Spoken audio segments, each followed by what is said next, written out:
Welcome to the 1000 Comics Podcast. We do this here at Hot Rod Spotlight Lounge, baby, where the rods are hot, apparently. And they make good food here. Try the meatloaf. I fucking love it. Or you could get the Matt Heath special, which is two tacos and a beer for Taco Tuesday. I am sitting here tonight with my guest, Reverend JJ. What's going on? What's going on? What's going on? How you doing, bro? High as always. Hi as always. You are a big, you're like a big weed smoker. Like, I feel like you missed your calling to be like in a weed buddy comedy, like from like back in the day. You know what I mean? That would have been very. Like, you're talking like a. I feel like you baked fucking crossover to the Stoned Age, and then. Were you strongly influenced by the Cheech and Chong albums growing up? Is what I want to know. Yeah, actually. Yeah, especially one that has Dave on it. Oh, Dave's not here, man. Dave's not here, man. Dave's not here, man. Yeah, man, it's Dave. I got the stuff. That is that one on the Big Bamboo? Which one is that one on? Oh, you remember? I cannot remember. No. All I know is that paper took about 2 ounces to actually fill in 45 minutes to smoke. Did you actually smoke a joint made of the rolling paper of the Big Bamboo? Yep. When did you do that? Tell me this. I want to know the story of this. Bunch of us. Guys, for those of you who don't know, Cheech and Chong came out with an album called The Big Bamboo, which is basically a album that looked like a bamboo rolling paper. You open it up, and there was a giant fucking rolling paper in it. And take it away, JJ. And it takes like 2 ounces to fill, but a bunch of us buddies got about a quarter pound, and we got really fucking bored one day, and we're like, we're looking at that fucking album. Actually, we're opening it up, and we seen the paper, and we're like, we're just gonna take a bunch of double wides and put them all together and take forever. But we were like, fuck it, so we rolled it up. My brother got a little pissed at me that I smoked his rolling paper, but oh, it was your brother's album, bro. Your brother bought the album and you fucking smoked that shit? Yes, I did. It wasn't even a special occasion or nothing. And that album is no longer a fucking collector's item without the fucking paper, right? I was like 18 years old. Dude. I'll tell you, a few years back, a girl like fucking broke up with me. I smashed like almost my whole album, like vinyl album collection. But I had enough sense to not smash that Big Bamboo album, and it still had the rolling paper in it. And I gave it to my older brother, and I said, I can't be trusted with this. I was like, hold on to this, and like if I ever get married or something, like fucking we'll smoke the fucking giant joint then, but like I can't be trusted to hold on to this fucking album. I can't be trusted with much. You know, it's like I have the same vein as Cheech and Chong is like Kevin Smith movies, right? You into those? Oh yeah, I got it. I love fucking Clerks. Dogma was my absolute favorite, but Jay and Silent Bob's always killed me. You know what's funny is that first movie, Clerks. Yeah. Fucking love that movie. For the longest time, I ended up buying a Clerks poster with Kevin Smith's autograph on it. Did you? And I had it in my house for a while when I was a kid, and then like my living situation got weird, and I brought it to the pawn shop that I worked at, and I hung it in the break room. One day, like years later, I quit the pawn shop. Forget that the poster's even fucking in there, and like from time to time, I would go in the pawn shop and just like checking on the guys, see how they were doing and shit. And one day, I go into the pawn shop, and fucking the Clerks poster is out for sale. The boss had it out for like $100, but the frame was like shot to shit. I said, what happened to this? Wow. And my buddy that I used to work there with was like, it fell off the wall, and it like, it just kept falling off the wall. And one day, like, the boss just got pissed and said, I'm just putting this shit out for sale. Like, so, but it's like, no one's going to buy it for $100 with like a busted ass frame and everything and like just hiding in the corner. It was almost like it was waiting for me to come back to it. Yeah. Anyways, I frame it and I put it on my apartment wall. This is only like a year ago. This poster's been in my life like for like 10 years, but just like fucking not, you know what I mean? It's like been in and out of my life. That is fucking. Anyways, that is insane. anyways, I had it like leaning against the wall, and the girl I'm dating at the time one day takes it upon herself to go hang everything in my apartment with that Velcro fucking like tape shit. Oh, it's like tape and Velcro is apparently like I don't know. Women like to hang shit. Like fucking like they don't like to fucking like put a nail in the wall and like actually like fucking hang it properly. It's gotta like so we like. I don't know why women insist on hanging shit with tape. Oh, most people use a thumbtack like I do.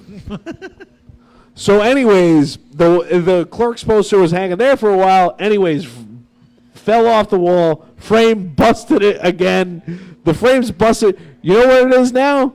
Today, me and Ian went golfing earlier, and he works at a framing store. I brought it over to his framing store. He's going to frame it up fucking nice for me. So, it'll be back to, like, full intact. It'll be there for a lifetime. See?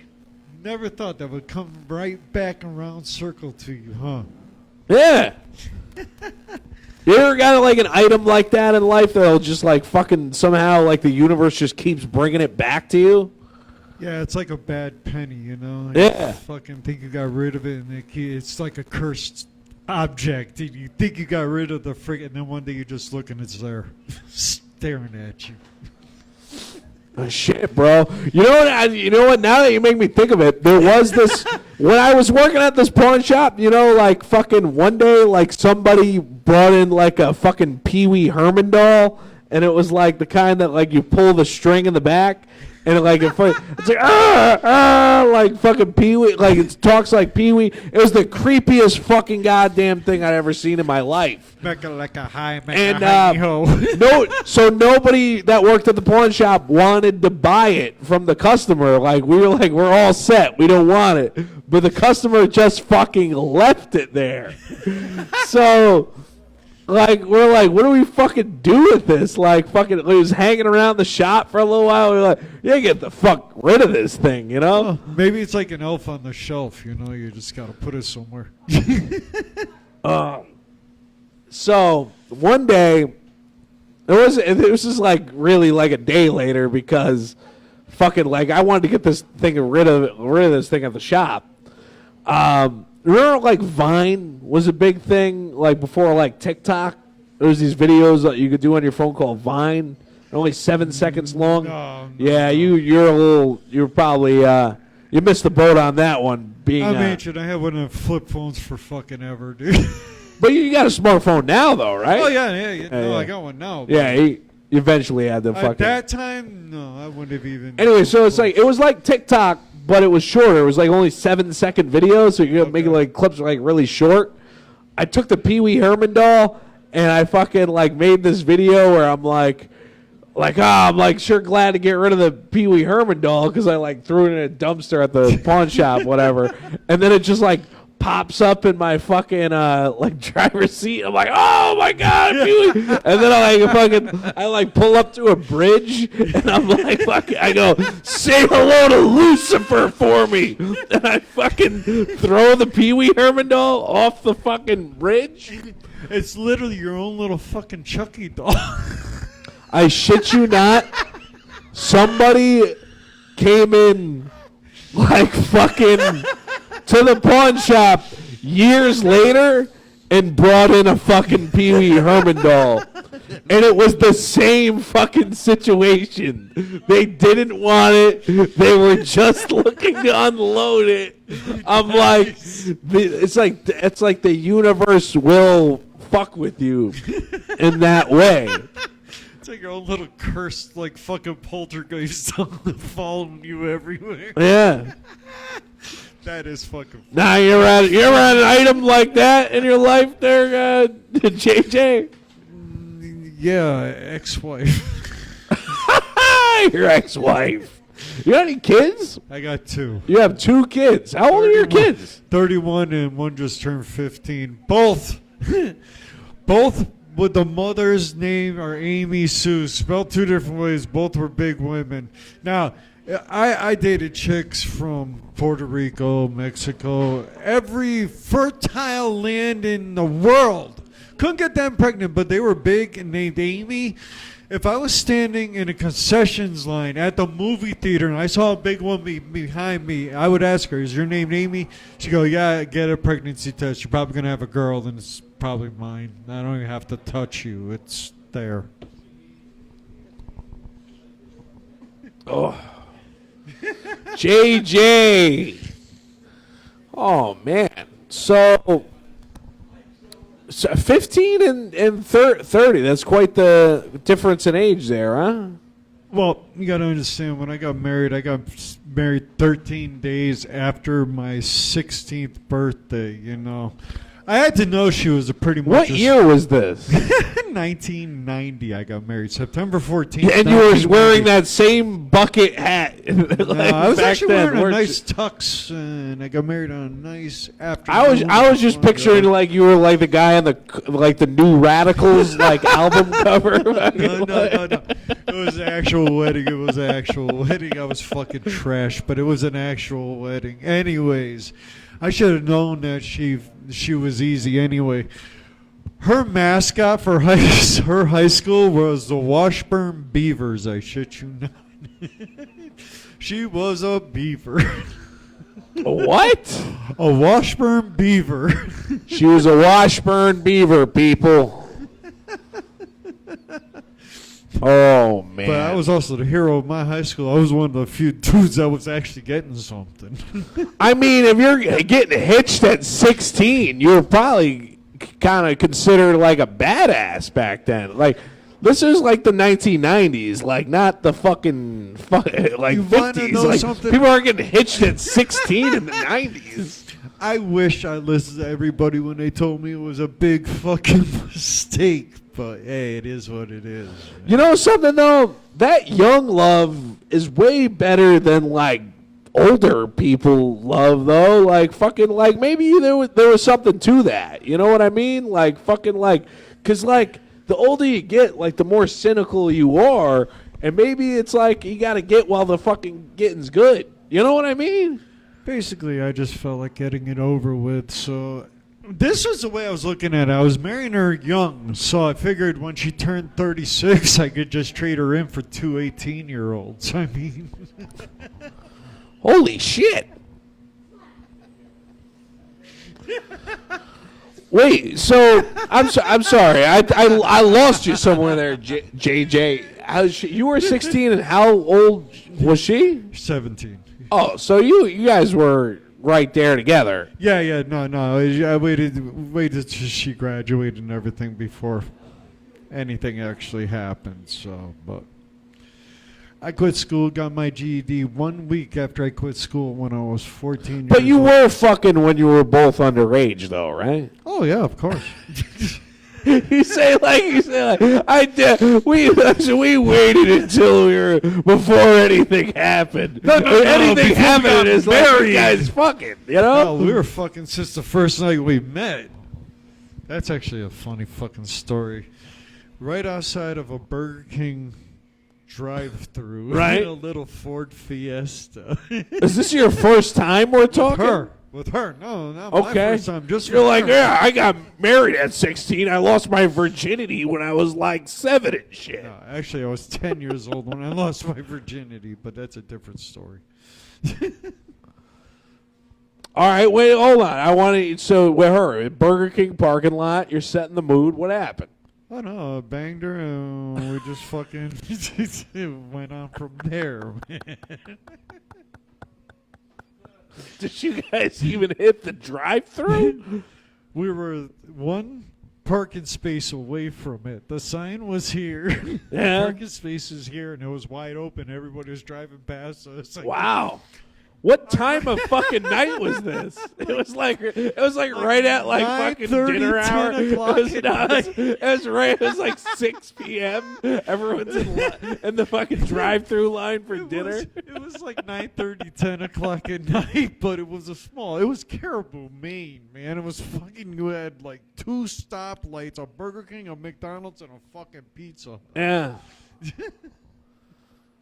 One time I was getting head in like a fucking package store parking lot, and like and the reason I think I remember this is because right next to a Burger King, and a cop pulled up and fucking like I didn't even have time to get like my like fucking shit like situated. Like my fly was still, and the cop's like, step out of the car. I was like, my fly's still down.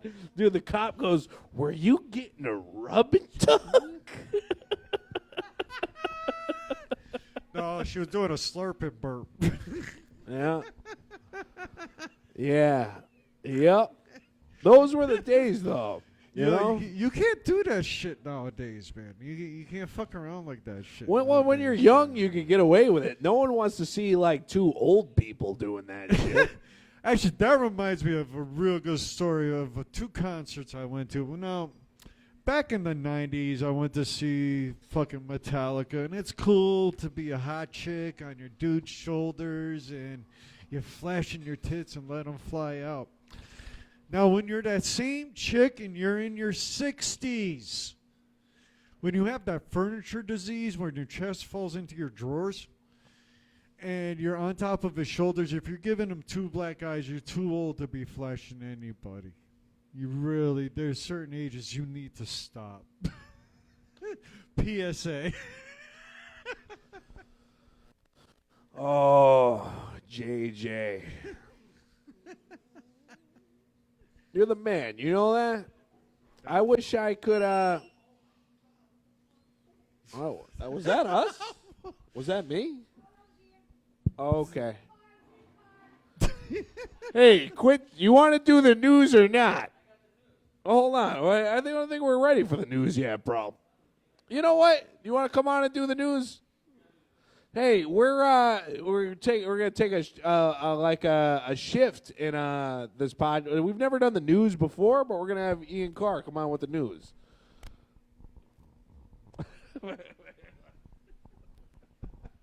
Welcome to the news. Barbara Streisand called Melissa McCarthy fat on Instagram, claimed that she used Ozempic, and now all the fat people hate Barbara Streisand. A 77-year-old Brooklyn man, born in Kazakhstan, by the way, weird, was crushed to death by his own car during a parking dispute. And the article mentioned this several times. It said he was very respectful of women. Are these real? These are real. These are from today. These are from today. I was hoping you would bring something we could discuss, but well, I mean, Barbara Streisand called Melissa McCarthy fat, and now fat people hate Barbara Streisand. Discuss. Nothing there. We'll move on. A 77-year-old Brooklyn man who was born in Kazakhstan, weird, was crushed to death by his own car during a parking dispute in Brooklyn. Yeah. He was driving a Subaru Forester, which is ironic because I call that a lesbian Cadillac, and it mentioned this like several times in the article. He was so respectful of women. He would never like yell at a woman, but he got out of his car during a parking dispute, and then he got crushed to death. And then the last bit of the news here, Seal, the singer. Yes. You know Seal? We all know Seal. Seal, the singer, attempted to beat the world record of time spent in a nightclub. He went to Berlin, Germany, at the Berghain. It's a nightclub that's open like 24 hours a day. Right. He tried to beat. He ultimately died clubbing. He clubbed himself to death. And that's the news. All right. And ends on a clubbing Seal joke. Thank you. You know what? I'm glad. I think we got to have the news every week now because, yeah, because who knows? That was the first time. It could be even better next week. You know, you can never. It's still way too early. You could probably come up with 5 new things in the next 3 minutes. Breaking fucking news, and 90% of it's probably about Trump. True. Hey, JJ, how long you been doing comedy for now, man? I actually started at the end of 2018. I did my first set up at Funny Bone. Okay. They were running an open mic there at the time? Yeah, they were actually for a little while. Okay. Then COVID-19 came in and Who was killed running it then? Rebecca. The same woman that kind of runs the, it now? The yeah. medium. Yep. She's always been running as far as I know. Yeah. And Oh, no, there was a guy that ran it before that. named Jerry Woolley. But she's doing a dude that whoever she's with did it the one time before too. So I don't know. Right. Yeah, I think they might actually be together. Congratulations if it's true. Are they in love? Hey, you don't got to be in love just to fuck. I mean, you don't need to be a medium to figure that out either.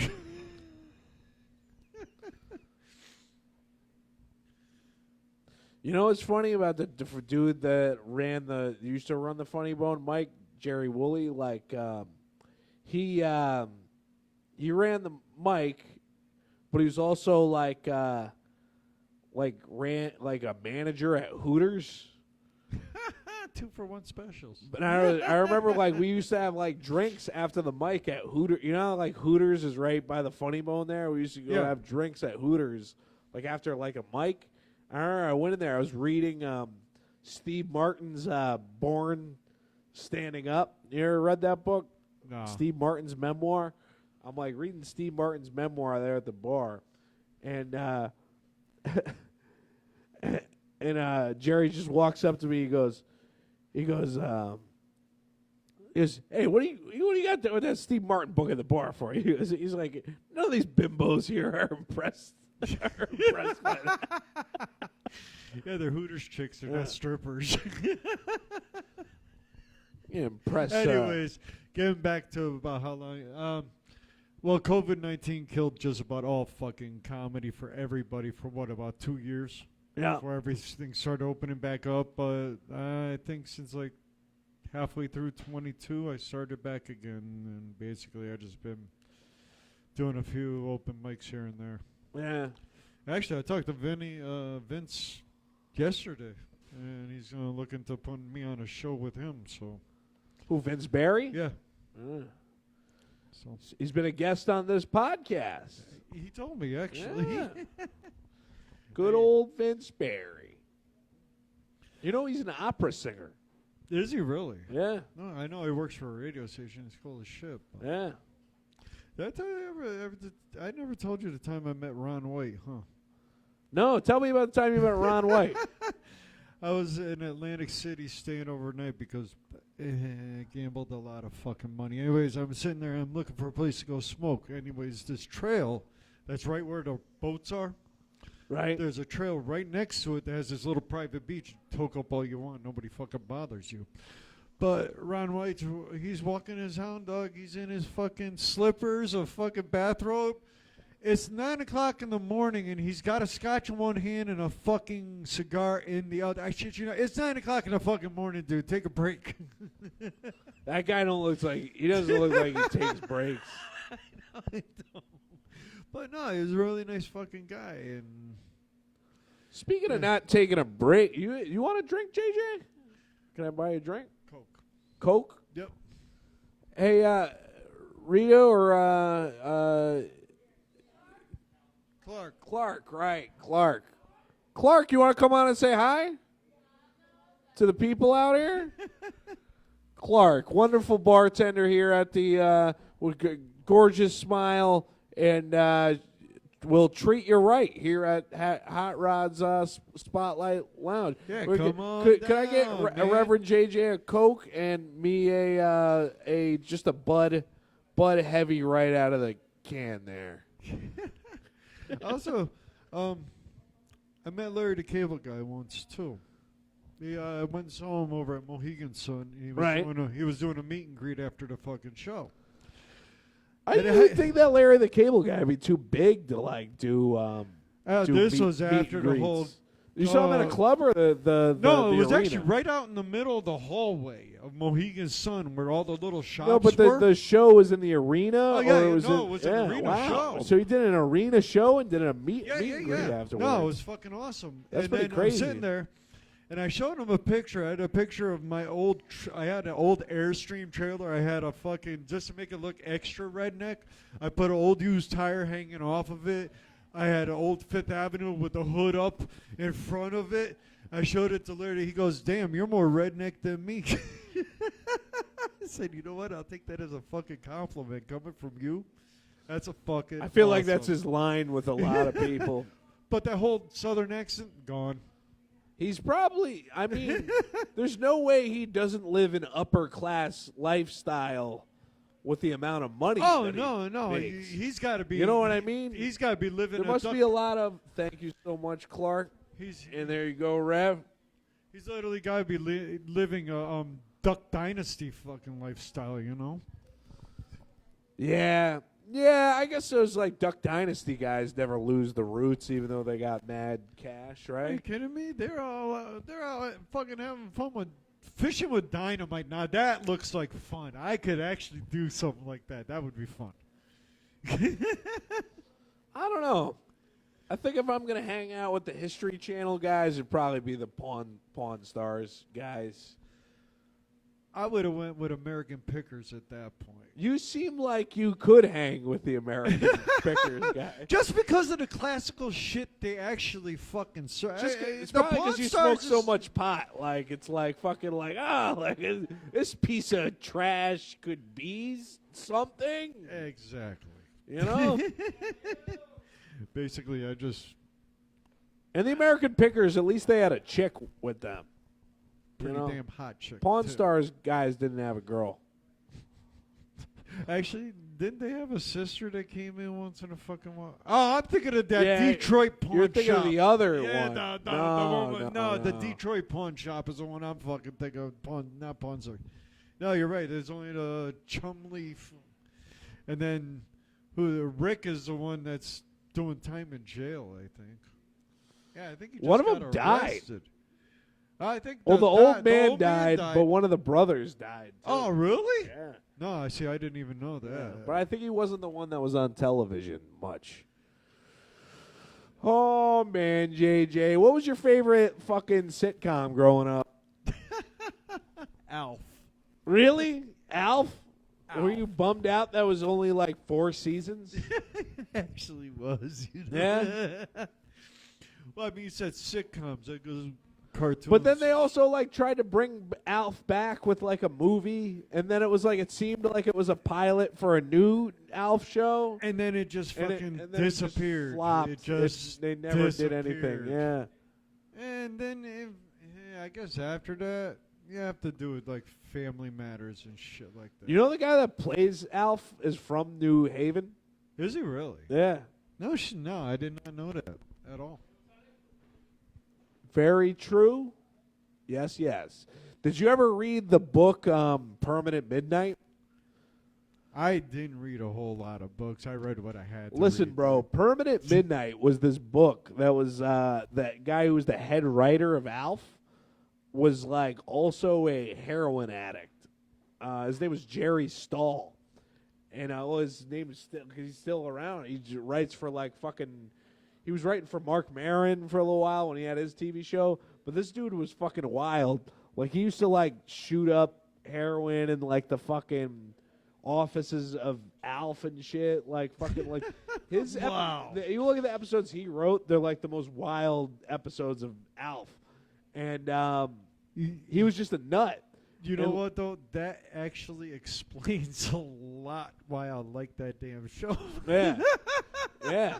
So, fucking A, Jerry Stahl, they ended up making a movie about him. You should watch it. Fucking with Ben Stiller and Owen Wilson. And it's like about the heroin addict dude that fucking wrote Alf. I think I have seen that. Oh, so you've seen the movie? I've seen the movie. Yeah, books I don't read a whole lot of. Yeah, I mean, but you might have not realized it was about Alf because it was like a fictional version of the movie. It was like Mr. Chompers or some stupid then, shit. Yeah, I think I actually have seen that. That sounds fucking familiar. Yeah, the movie's not as interesting as the book though, because the book is like a tell-all book, and the movie is kind of like they had to change everything for fucking. You know, so they don't get sued by anybody from, like, NBC and shit, you know? Yeah. So, who was the most interesting person you ever fucking met in your life? The most interesting person I've ever met? Met. Like, shook hands with, fucking...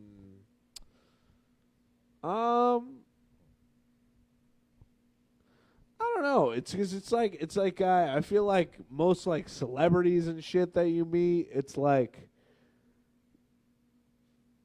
you don't want like it's weird because you don't want to like see them as like regular people. Right. You know what I mean? Yeah.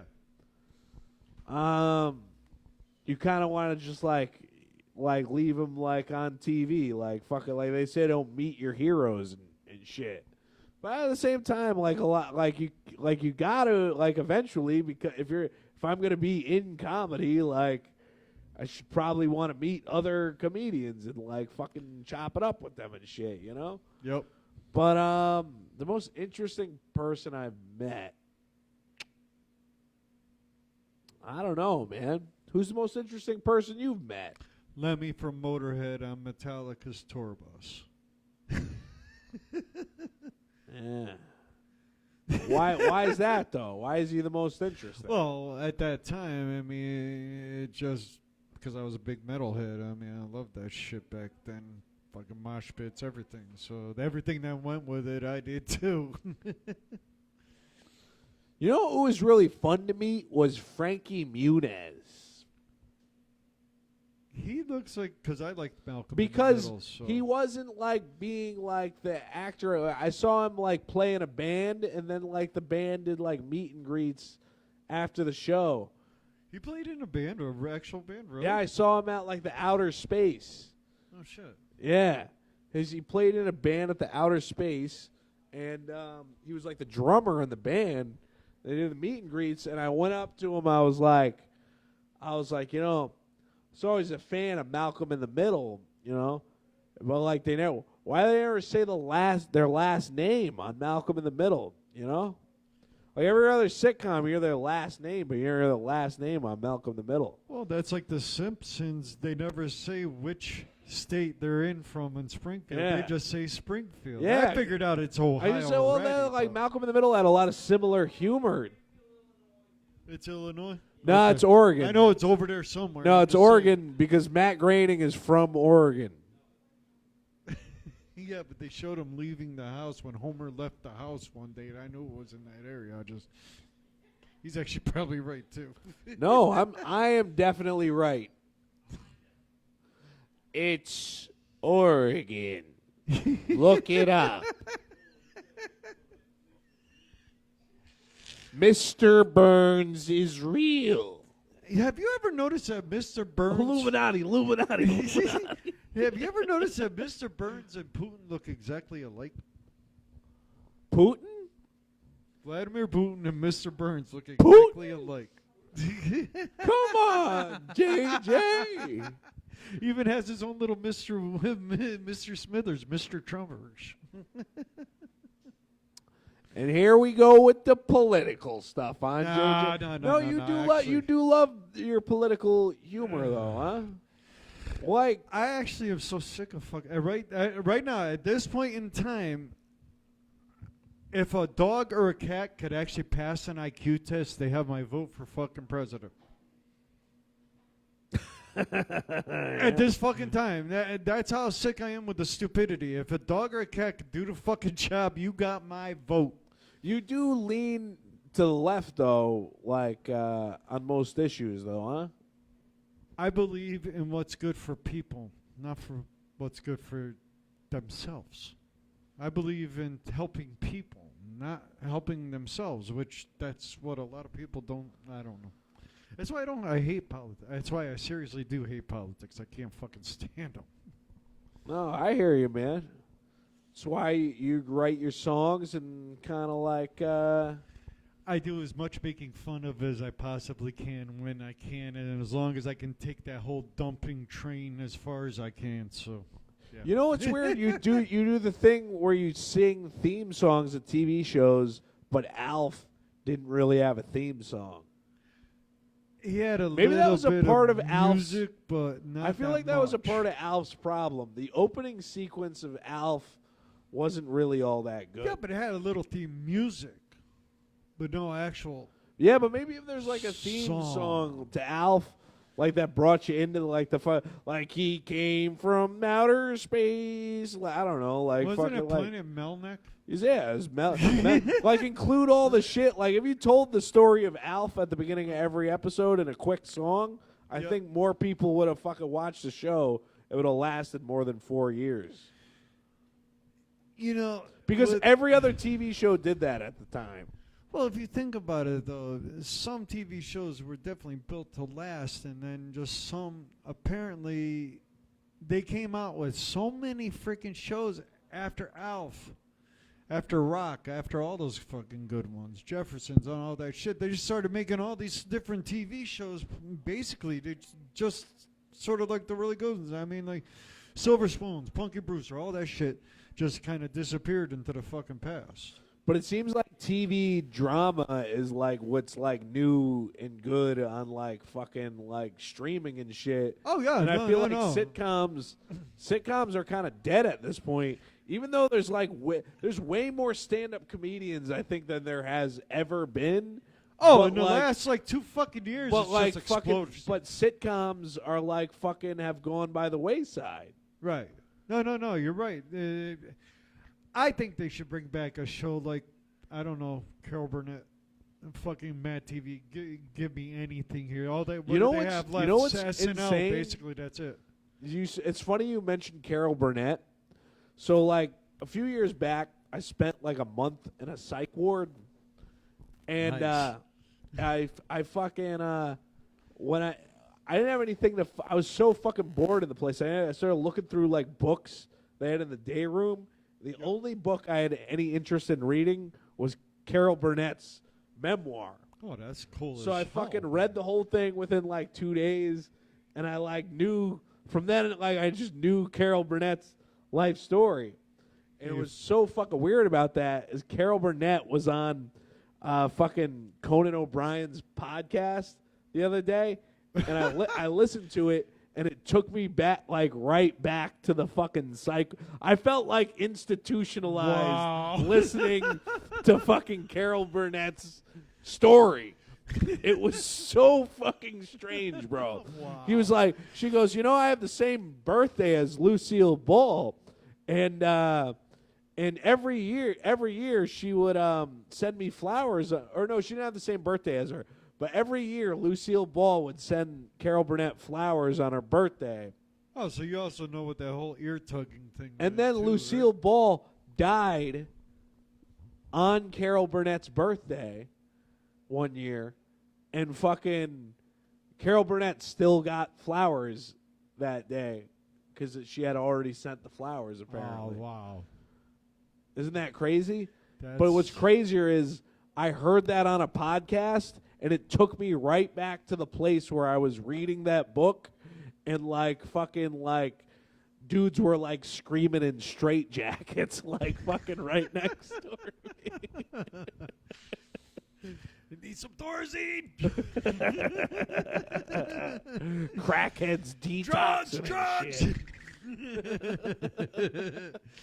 No, actually, coming this Sunday, I'm going to be 19 years sober off of alcohol. Haven't had a drink, huh? I haven't drank one drop of alcohol. Do you in do the 19 thing? Years. You do the thing? Not anymore. I basically, after so many years, you just don't even bother counting the days anymore. You just stay away from it, basically. Yeah. Yeah. I mean, at first, it's like, yeah, I'm 10 days sober. Yeah, I'm 100 days sober. And then when you get to like 2 or 3 years, you're like, yeah, I'm just sober. Do you think though that something like AA, it's like maybe someone like you doesn't want to do it because you really like to celebrate marijuana, and like fucking like organizations like that like frown on people that like fucking celebrate marijuana Because of the fact medical marijuana, I think they're looking past that for the simple reason people don't want to drink, but they still have to get high. Yeah. Like me, be having MS. If I don't have it, I start shaking like a freaking leaf on Yeah. a tree, and it's ugly. So basically, AA is kind of turning around. They still kind of look down on you, I think. I haven't been to a meeting in forever. I'll never forget the prayer, and I'll get my 20-year coin next year. But It's hard to fucking abstain from fucking everything though. Like you just basically, after you're able to get away from it, you just stay away. I actually have had no problem since the day I put it down. I used to drink a lot of Johnny Walker Blue, and if you were on a good night at the bar, it was shots of VO and bottles of Bud. And I did the AA for a little while. It was fucking, I feel like my main problem with it was that like some people just get addicted to the AA. yeah, you're right. No, Like fucking like, oh, you're gonna go to like fucking AA fucking every day. Or like, don't you have a fucking job to go to? Like what the fuck? Some people, AA is their fucking job. Yeah. No, as it goes for me, though, it was just easy as hell to put down, and I actually stopped going to AA, and I'm not going to put anybody else down for going to AA. Congratulations if it works for you. But as it goes... The stories were so freaking depressing during the AA meeting. I wanted to go and stop at a freaking bar and have a drink afterward. It was sad. No, I had to. I literally did it all on And my it own, seems like the basically. same guys like hog the fucking like every fucking The podium. meeting. You know they're the same. If you whatever meetings you go to, it's the same guys will be like fucking like right at the front line to fucking talk and like don't. It seems like I don't know. Well, I don't know. I went to Synergy, so I don't know if you know about that school at all. Synergy? Yeah, Synergy. Doesn't it have something to do with like pumping gas? Yeah. It's an alternative education. Basically, it's the last stop before you go out. Basically, if you end up going to Synergy, you're going to do one of two things. You're going to be quitting school, or you're going to be voted most likely to try every drug there is out there. I almost made that point, but... Other than... No. It's all how you grow up.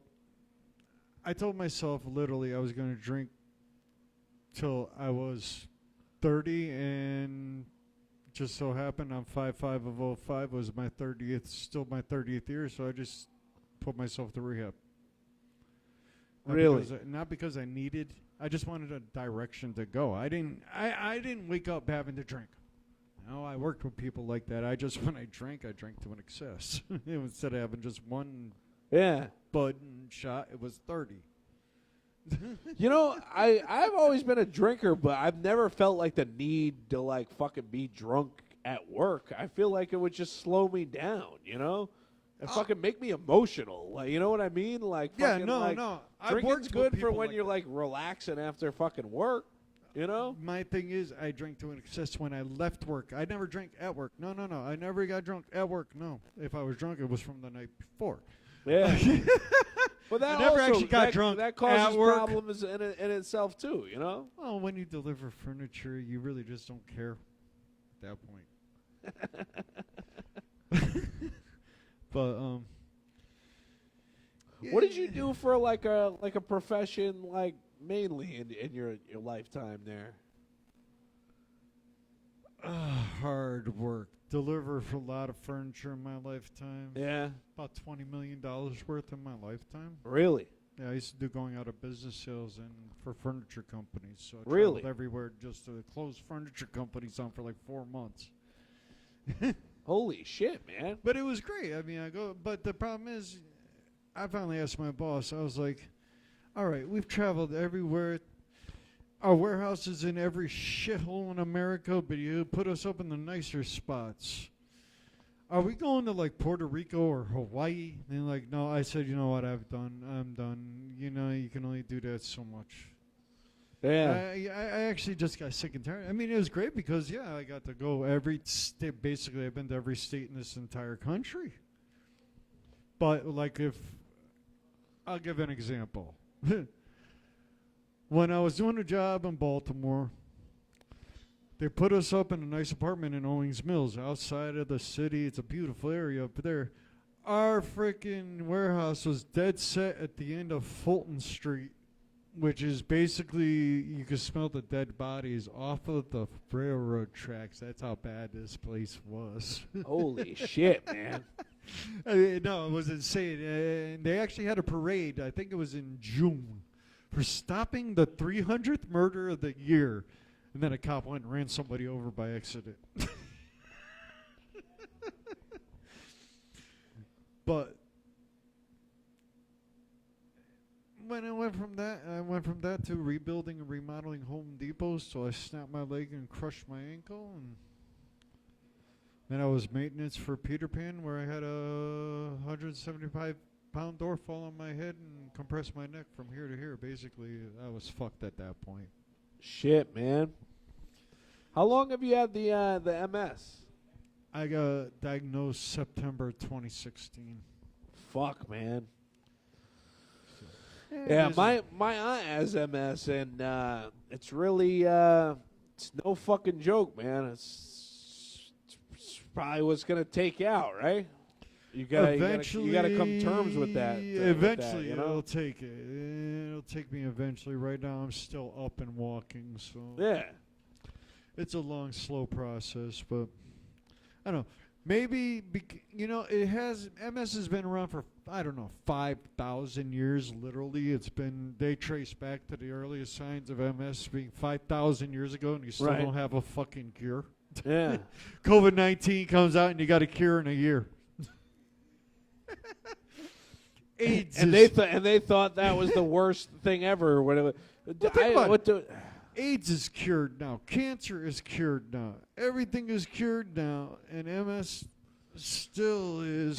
We have nothing. When COVID was around, were you thinking like what I was thinking? It was just like the internet is just like we wanted the internet to be for good, to spread all fucking like the intelligence of like you can look up anything and find an answer for it, but it's like it's also like the greatest spreader of misinformation. Yeah, it's like the greatest liar ever.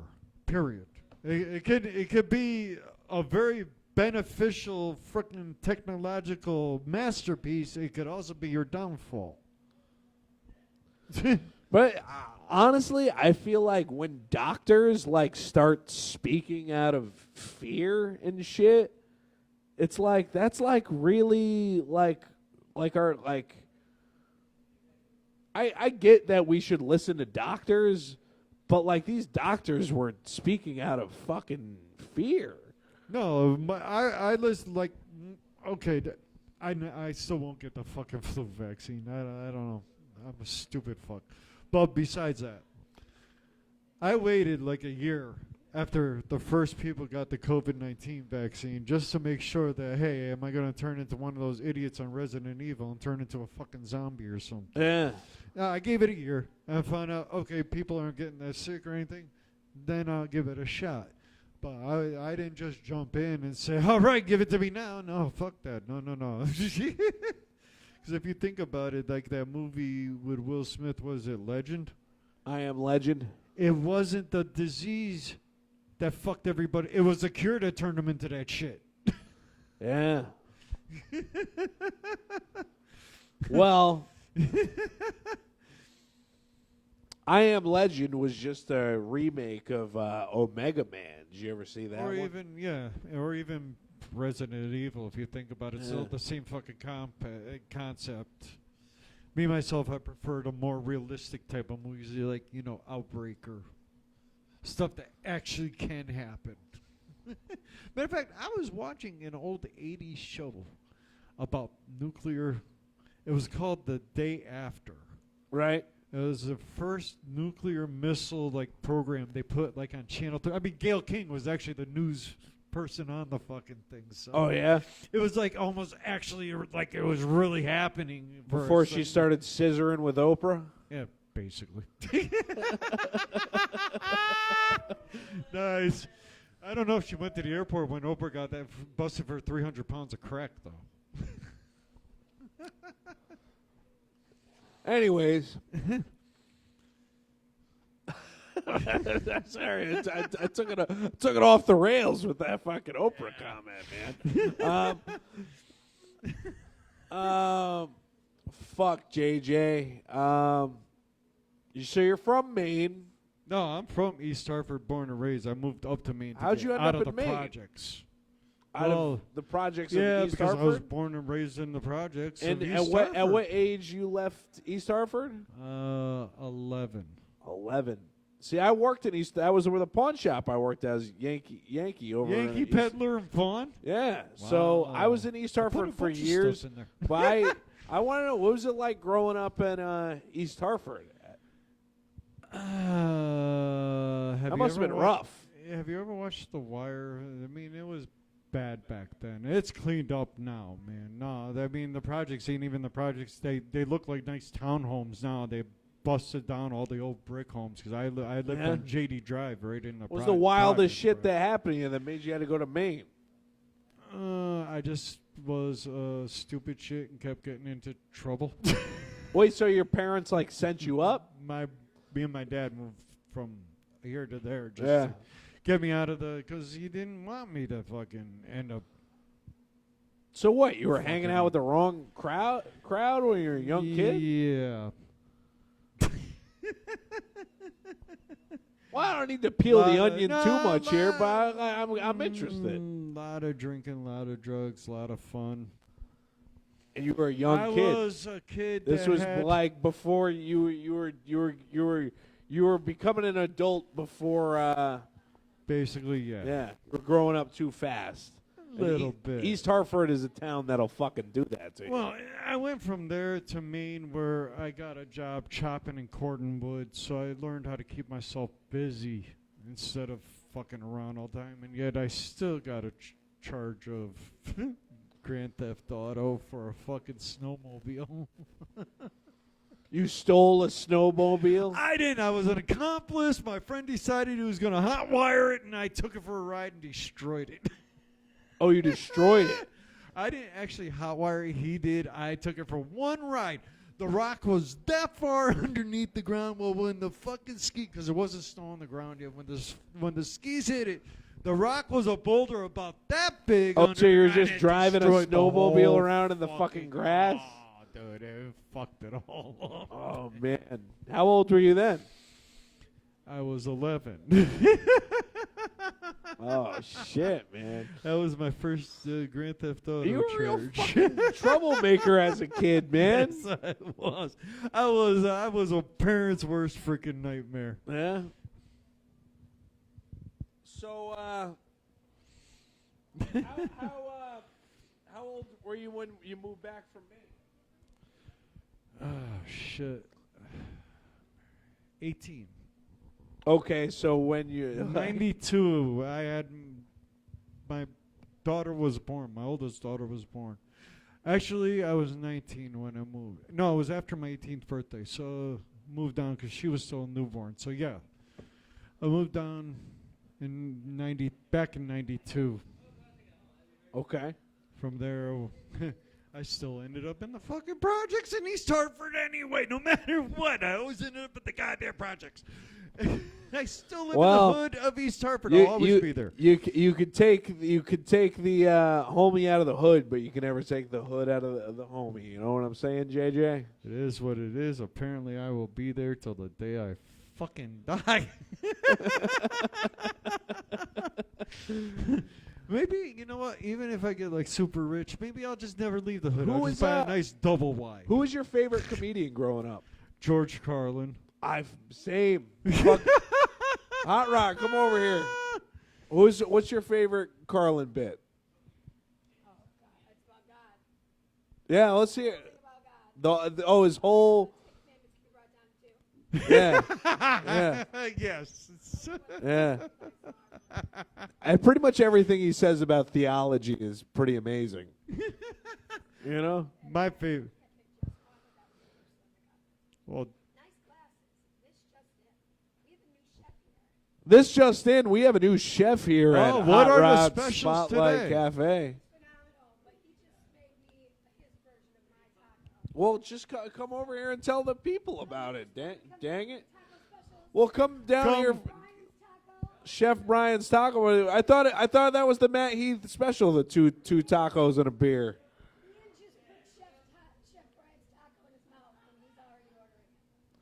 Ian Carr, who never orders anything, is ordering the tacos after trying one.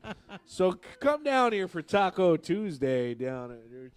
So Carlin, yeah. My favorite bit has got to be turn your fucking hat around. Well, I'm glad my. No, you have it correct. God damn it. Sometimes I wear it backwards, though. Yeah, but I prefer. You wear a fishing hat and you're never fishing. True. I wear a baseball hat when I'm not here, though. So. Anyway, I'm always fishing for a good fucking reefer deal on the internet, though. So. I like any bit that he did that seems like a person who smoked a lot of pot must have thought of that bit. Or like the one where he does about like clipping toenails. He goes, we all do the same thing when we clip toenails, you know? Clip them all off. And you think you clip them all off and you throw them away, but you don't. You clip them all off, you put them all in a little pile, and then you take the biggest one and you bend it a little bit. But actually, you know, out of all his stand-up, I think his greatest role had to be Rufus on Bill and Ted's Excellent Adventure. And then it all circles back to this buddy comedy of weed comedy. Yeah. Yes, it does, I guess. Yes, you are correct. And Carlin was great in the Kevin Smith movies, too. In Dogma, especially when he plays the priest. That's right. It all circles back to him being funny in theology. You know what? I don't know if I have a favorite bit, but my favorite album is definitely Class Clown, when it's like it's all bits about him growing up in Catholic school and like him like making fun of like the priests that like I don't remember that. Class Clown, man. That was was my favorite of his albums. See, I didn't really listen. I watched the. You watched the specials because he had so many HBO specials that like. That's where I went with George Carlin all the time. Oh so. Yeah, I grew up on his albums and watching his specials too. I mean, I go for albums. Dude, he has so much though that there's still like stuff. He's my favorite comedian. I could easily say he's my favorite comedian, but also there's shit of his that I have not seen. Like, I watched his special, What Am I Doing in New Jersey? Okay. Like, when I was crashing at a buddy's place in New Jersey, when I was flying out of New Jersey one time, we watched that special, and I was like, oh, it's like some of the specials just got to find you. You can't just go look. You can't. It's almost like Pink Floyd album. Carlin specials are like Pink Floyd albums, where it's like, it's got to find you and hit you at the right time in your life. Yeah. You know what I mean? Like, there's certain days you just want to hear The Wall, and then there's certain days that I like a momentary lapse of reason. Momentary lapse of reason. That's a good one. Well, my favorite song is, believe it or not, from Pink Floyd is Learning to Fly, so... I don't know why. I mean, all the other songs, I've seen Pink Floyd when I was 5 years old. My brother took me to go see Pink Floyd. I've seen so many different bands, and besides Pink Floyd, Def Leppard is the only other one I've ever heard live that actually sounds like the album you hear in front of you. A lot of times you go to a lot of concerts, they don't sound nothing like they do on a fucking album. To find an actual band that sounds just like they do on it. That's You know who I just saw the other night was Robbie Krieger playing the Doors tunes. He did a free show at Mohegan. oh really? was Where awesome. over at the Wolf Den or? It was at the Wolf Den. Okay. It was awesome, bro. No, I mean I've ended up. I should have let you know about that one. I bet you would have been there, bro. Well, I've ended up like first time I saw the Blues Brothers. It wasn't with John. It was with Jim, but Yeah. Oh, you So- seen them live though? they came in. Yeah, I was actually met Bill Clinton. My boss had a table right next to Bill Clinton. Right. I got invited to the table. Rev. So the Blues Brothers, Jim comes on one side of Mohegan, one side of the Wolf Den on one Harley Davidson. Right.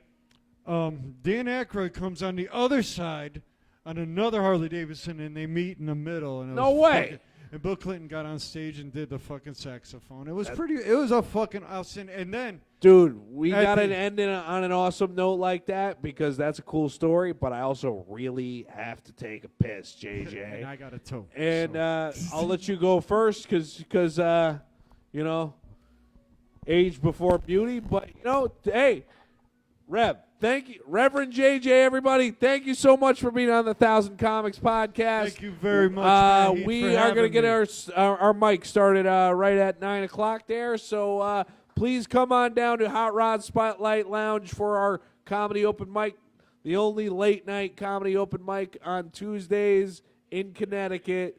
So come on in, 9 o'clock. Show us what you got. I'm here with Reverend JJ. He'll do his set. Our guy, thank you for Ian Carr for doing the news. And good night, everybody.